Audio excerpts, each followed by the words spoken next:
शब्द ज्ञान हे पाठ केलं की सगळ्यांकडे ते ज्ञान येऊ शकतं, परंतु ते ज्ञान सांगणं वेगळं, ज्ञान जगणं वेगळं आहे. काही माणसं ज्ञान सांगत नाही, परंतु ते ज्ञान मात्र जगून दाखवतात. आणि खरं सांगू का, काही मौनी माणसं असे आहेत, ते उपदेश करत नाही, पण त्यांच्याकडे पाहिल्यावर हजारो लोक सुधरू शकतात.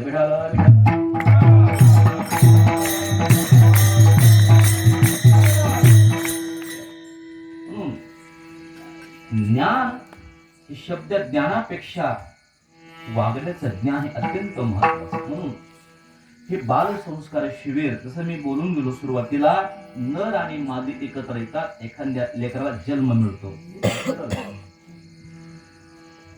परंतु ते लेकरू कसं घडवायचं ते बोलू का?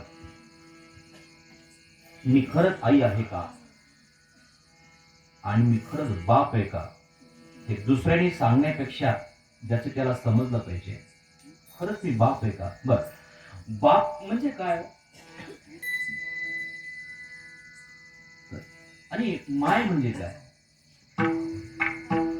बाप समजून घेण्यासाठी एखाद्या महापुरुषांचे विचार आपण ऐकले पाहिजे. तुम्ही संत माय, बाप कृपावंत, पुढे काय मी पतित कीर्तिवान. तुम्ही संत आहात, तुम्ही माय आहात, तुम्ही बाप आहात. म्हणून बाल संस्कार शिबिराची देशाला, राष्ट्राला गरज आहे. ही दिव्य दृष्टी कमी लोकांना.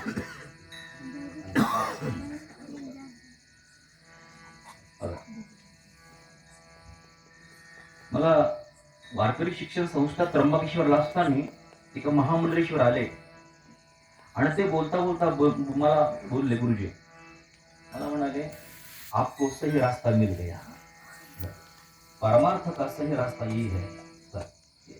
मुलं घडवणं हे महत्वाचं. म्हणून आई वडिलांचं ते कर्तव्य आहे. जगातली पहिली संस्काराची पाठशाळा जर कोणती असेल तर ती आई आणि वडील आहे.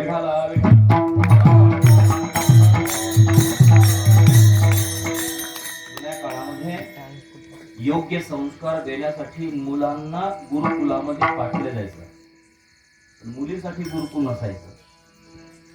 मग मुलीचं गुरुकुल कोणतं आहे? कोणतं गुरुकुल आहे? तर मुलीचं गुरुकुल आई असेल. मैत्री, लोकामुद्रा, गार्गी ह्या मामा ह्या अलौकिक स्त्रिया आहेत. आचार्य शंकराचार्य सारख्या माणसाला देखील म्हणावं की आचार्य, माझ्या पतीला आपण हरवलं, पण माझे पती पूर्ण हरले नाही, मला हरवा, नंतर आम्ही पूर्ण हरलो. आचार्यांना बसवलं खाली, आचार्य शंकराचार्यांना, मंडल मिश्राची पत्नी बसवलं आणि मग कामसूत्रात ते विषय टाकले. तर आचार्य म्हणाले, अहम न जानामि, पती पत्नीचे संबंध, द्वयोः संबंध अहम न जानामि, माम किंचित वर्षम ददातु, मला काही वेळ द्या.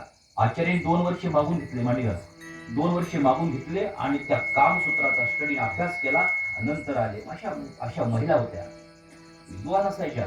मग अशा महिला विद्वान असल्यावर दोन्ही कुळ देखील पवित्र होऊ शकतं आणि त्यांचे कल्याण होऊ शकतं.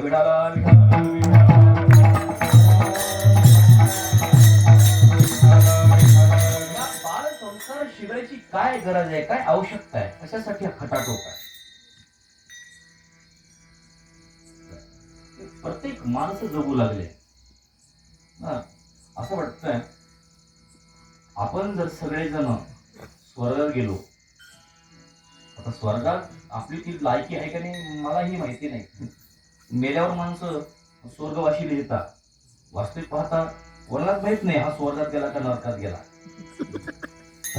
कितीही पत्रिकामध्ये विशेषण वापरले, कैलासवासी, स्वर्गवासी, पण असं कोणी लिहित नाही नरकवासी. आणि अख्ख्या आयुष्यामध्ये कार्य असं असतं नरकात जाण्यासारखं, पण लिहितात माणसं स्वर्गवासी. विडाला विडाला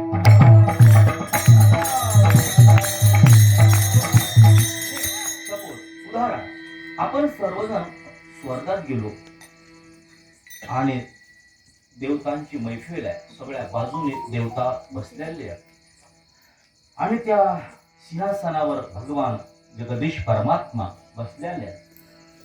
लक्ष द्या. आणि आपल्या एका एकाला बोलवलंय, भवतः नाम किम् उत्तिष्ठतु आगच्छतु